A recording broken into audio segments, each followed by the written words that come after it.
Milo and the Flying Trees. Have you ever seen a tree with wings? Well, in the quiet village of Willowbrook, it was a yearly miracle. Every spring, when the first rainbow touched the hills, the trees in the forest would begin to shimmer and sparkle. Then, with a gentle rustle, they would lift off the ground and fly. These weren't just any trees. Their wings were made of golden leaves, and their bark glittered like 1,000 tiny stars. The villagers simply called them the flying trees, and watching them soar was the most magical sight you could imagine. In that same village lived a young boy named Milo. He was full of curiosity, with a wild mop of curly hair and a backpack always stuffed with maps and dreams. More than anything, Milo longed to ride one of the flying trees. So, one bright morning, he crept into the forest, his heart thumping with excitement.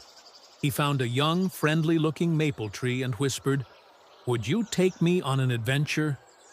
To his amazement, the tree bent its branches low, forming a perfect ladder. Milo didn't hesitate.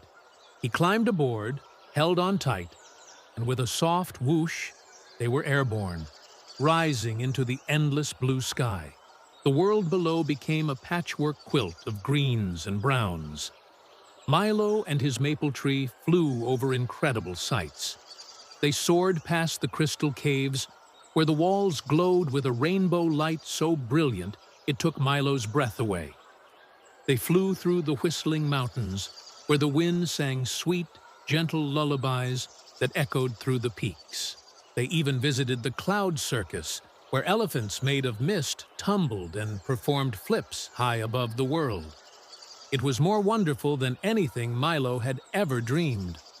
But then, a sudden, mischievous gust of wind snatched the map right out of his hands, sending it spiraling down, down, down, until it was gone.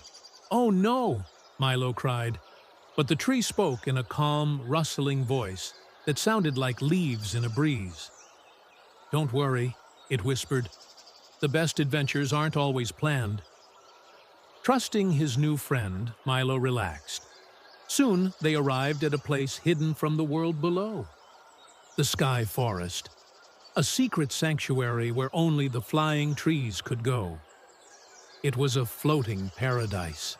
There, Milo met Luna, a majestic tree with silver leaves, who told him ancient stories written in the stars. He met Barkley, a grumpy old oak who grumbled a lot but had a kind heart, and who taught Milo how to navigate by following the constellations.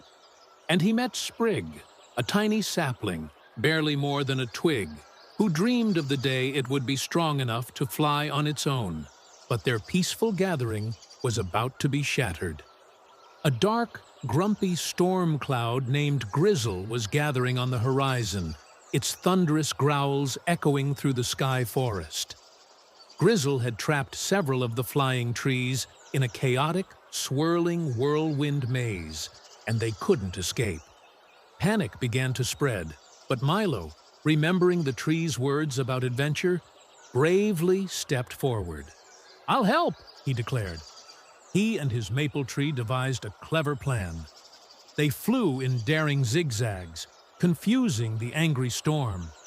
They used special branches, enchanted by the forest's magic, to act as lightning rods, safely directing Grizzle's fury away from the trapped trees. Finally, Milo began to sing, and one by one, all the other trees joined in, their voices creating a beautiful, calming harmony that soothed Grizzle's rage. The storm softened, the fierce winds became a gentle breeze, and the angry thunder faded into a soft rumble. The whirlwind maze dissolved, and the trapped trees were finally free. Grizzle, no longer a grumpy storm, transformed into a peaceful rain cloud, drifting away to gently water the earth below. Milo returned to Willowbrook a hero, but more importantly, he returned with a new understanding of courage. He had learned that true adventure isn't about following a map, but about embracing the unknown. and trusting your heart. And every spring after that, he flew again. But this time, he had a new co-pilot, Sprig, the little sapling, who had finally grown strong enough to soar. Thanks so much for joining us on this magical journey. If you loved this story, don't forget to like, share, and subscribe for more adventures. See you next time.